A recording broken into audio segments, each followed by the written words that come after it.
Hello दोस्तों, नमस्कार। स्वागत करते हैं आपकी अपनी क्लास एकलव्य कोचिंग संस्थान में। आइए आज हम परिमेय और अपरिमेय संख्या के बारे में दो पॉइंट को उठाते हैं। कुछ लोग बोलते हैं कि सर जो है कि पाई अपरिमेय संख्या है जबकि 22/7 परिमेय संख्या है। ये कैसे? क्योंकि पाई का मान 22/7 उनको बता दिया गया है, जबकि परिमेय संख्या की परिभाषा में 2-3 पॉइंट होते हैं। अगर आप उन सारे पॉइंट को समझे रहेंगे तभी आप समझ पाएंगे कि पाई अपरिमेय संख्या कैसे है और 22/7 परिमेय संख्या कैसे है। ये अपने आप में बहुत ही गहन मुद्दा है। अगर आप इसके बारे में अध्ययन किए रहेंगे पहले से तभी जान पाएंगे। पाई का मान हमको बताया जाता है 22/7। सबने सुना है, यहां भी पाई का मान बताया गया 22/7, या फिर कहीं कहीं बता दिया जाता है कि पाई का मान 3.14 होता है। पाई का मान 3.14 होता है, बता दिया जाता है। जबकि अगर हम 22 में 7 का भाग देंगे, आइए हम देखते हैं, अगर हम 22 में 7 का भाग देंगे तो कितना आता है। 7 3 जा 21, 2 में से 1, यहाँ पे कैंसिल आउट, फिर यहाँ पॉइंट बढ़ा दिए, यहाँ आ गया 10।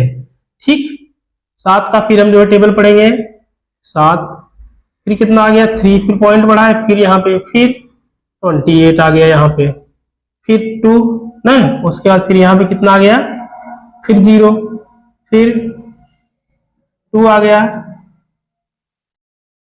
6 आ गया, फिर यहाँ 0, फिर 56, 4 आ गया, फिर यहाँ पे 0 बढ़ाइए 35, 5 के 5, फिर उसके बाद जो है कितना आ गया 0, 7 7 49, 1। इस तरह से इसका मान जो है बढ़ रहा है। तो हमने देखा कि जब हम जो है 22 में 7 का भाग देते हैं तो 3.142857 यहां तक बढ़ा है, और भी आगे बढ़ेगा, लेकिन आगे बढ़ाने का कोई मतलब नहीं, क्योंकि यहाँ पे 50 आ गया, यहाँ 49 आ गया है। अब 50 में से जब हम 49 को घटाएंगे तो वो 1 आ जाएगा। जबकि पाई का जो वास्तविक मान होता है वो काफी ज्यादा बड़ा होता है। जो पाई का मान इस तरह से है 3.592653897932। ठीक, पाई का ये मान है वास्तव में। यहाँ पे जब हम 22 में 7 का भाग देते हैं, 22 में 7 का भाग देंगे तो 3.14285 तक आ गया है। उसके बाद यहाँ लास्ट में 50 डिवाइड जो है कि नीचे 49 हो गया, यहाँ 1 आ गया। 1 का मतलब कि यहाँ पे 10 हो जाएगा। ठीक, जब 10 हो जाएगा तो हम फिर से यही पैटर्न यहाँ से रिपीट करेंगे।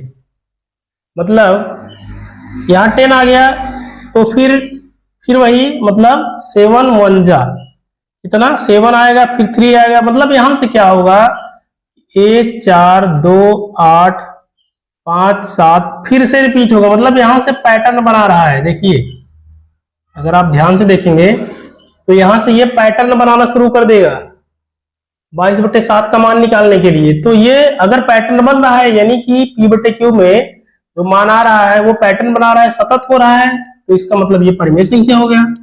जब यहाँ पैटर्न बन रहा है, पैटर्न बना रहा है, तो फिर ये परिमेय संख्या हो गया। ये क्योंकि हम लोग उसकी परिभाषा में ये चीजें पढ़ चुके हैं। ये जो है परिमेय संख्या, और यहाँ जो पाई का मान है इसमें कोई पैटर्न नहीं बन रहा है, ये सिंपल उसका लंबा सा मान है ना। ये मान और भी काफी ज्यादा बड़ा है, यहाँ पे कोई पैटर्न नहीं बन रहा है, इसलिए पाई जो है अपरिमेय संख्या है। जबकि 22/7 जो पाई का मान हमको बताया जाता है वो एक परिमेय संख्या है। ठीक, उम्मीद करते हैं आपको पाई और 22/7 में अंतर समझ में आ गया होगा। अगर अभी भी कोई डाउट है तो आप लोग कृपया कमेंट करके बताइए। धन्यवाद, मिलते हैं अगली क्लास में।